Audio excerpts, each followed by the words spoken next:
eye-opener. It's getting harder to blame others for bad life choices. Over the years, I've heard random people talk about how homeless people made bad choices in their lives. In almost all, if not actually all instances in which such claims were made, these accusers never had any proof of their allegations. And while homelessness was most often the outcome pointed to as an indicator of a person's bad decisions, things like dead-end jobs were also cited as evidence of someone's ill-advised choices. In those instances, failure to garner a college degree or any type of higher education was pointed out as the reason for an individual's failure in these hypothetical situations. And yes, they were hypothetical because few examples of real people were ever offered up as actual case studies as to how skipping college guaranteed failure.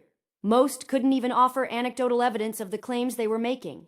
None considered things like financial circumstances or even the lack of desire or motivation to go to college as the reason why the hypothetical person in their hypothetical example failed to get that higher degree and thus failed in life, even when it was pointed out that the same thing could be said about them by someone who attended a better, or what people think of as a better college or university.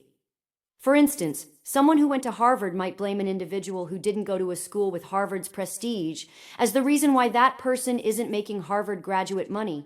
That Harvard graduate might insist that the non-Harvard graduate lacked the motivation, ambition, drive, or some other quality that would have led to them going to Harvard. And citing lack of funds to attend their alma mater is no excuse because of the availability of scholarships. These Harvard grads will argue such things as if there is an unlimited number of scholarships available to go to Harvard or any college for that matter. As time has passed and college degrees have inched closer towards the diminishing returns that make it less likely to guarantee success, those arguments have waned. Choosing to indebt oneself for the next decade or more is not as great if a motivator to strive for higher education. Attending school for 4 years to indebt yourself as if you had a home mortgage is not enticing, especially when the pay in your field of study can and will not cover that student loan. And to those of you who say those students who are passionate about a degree that doesn't pay well should have picked a different major, I say schools that charge such exorbitant tuitions shouldn't offer degrees that don't pay well enough to make a living and stay debt-free. Or how about this? Any college offering degrees that don't translate into a salary that allows for the graduate to thrive in that field should have to forgive that individual's student debt. If, for example, a person gets a degree in education and that person gets a job as a teacher who can't afford their life, their student debt should be swallowed by the school that issued that debt. If you look at a college degree like any other product, it looks like a bad product in many instances. As a thought experiment, let's compare a degree to buying a car. If a car manufacturer builds a car that is going to break down all the time or cause accidents because of faulty safety equipment like bad brakes, shouldn't anyone or any corporation selling that car be culpable for damages that their vehicle may cause? Should that car manufacturer even be allowed to sell a vehicle that is known to cause accidents? Should a college be allowed to offer degrees of which society is not willing to pay a living wage? Those colleges and universities know which degrees will ultimately prove useless. They're the same ones that we all know will prove useless. They're the same ones that Hollywood movies joke about as being useless. So, is it only the student's fault for choosing a degree that doesn't allow them to cover their debts? Or is the school also culpable for offering such a degree or faulty product in terms of the marketplace? Though different, the argument about poor life choices can be applied to housing. In the housing crash that occurred around 2008, over 5 million homes were lost. Well, not so much lost as they were taken from 5 million families. While some of those mortgages might have been taken out by people who could afford them, are we to believe that all 5 million of them were? How is it that Obama forgave the banks making those 5 million loans but couldn't see his way to forgiving any of the 5 million people who got the loans? In the end, it felt less scrupulous than a loan provided by a mobster. Just think about it. A loan shark may loan you some money, give you a certain amount of time to pay that money back, then break your legs when you fail to make timely payments. Sounds bad, right? Well, the banks made all of those loans then crash the economy, making it impossible to pay the loan back. The equivalent would be a loan shark giving you a loan, then breaking your legs before the loan came due. And then there's the fact that interest rates banks offer for things like credit cards now exceed what was deemed usury in the past. In other words, loans with interest rates higher than a certain percentage rate used to be considered illegal are now considered legal rates for banks. If the loan is considered so risky as to require repayment that no one without a winning lottery ticket could afford, why should that loan be allowed? This logic holds for so many aspects of modern life, especially in America. As Americans are finding out through apps like RedNote, they are not living the dream. Americans work longer for less pay to live worse lives. And it's not a matter of thriving in the American dream, it's a matter of simply surviving these days. When businesses are allowed to pay wages so low that they must be subsidized by the government, also known as tax dollars. Is that a good business model?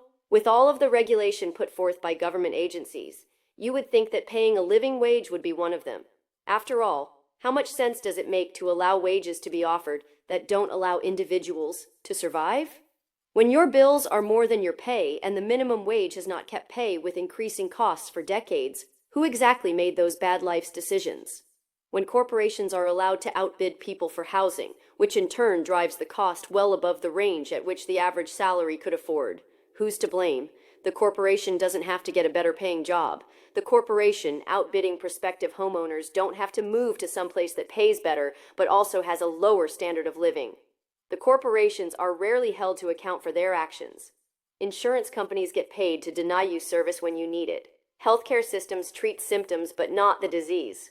Commercials entice you to be bad and covet your neighbor while politicians tell you to hate your neighbor for their political views.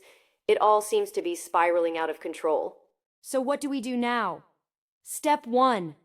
Stop blaming each other for everything. When the system is skewed to only benefit the few, the rest of us must recognize this fact. Pitting us against one another keeps us from looking at them. The more wealth they have, the less the rest of us have. For someone to have millions or billions of dollars, a lot of someone else's must have less. In their eyes, we're all to blame for our bad life's choices. There are plenty of people reporting and complaining about our leaders and their failures. How many are offering or even pointing to any solutions? The book, Solutions. Enough Complaining.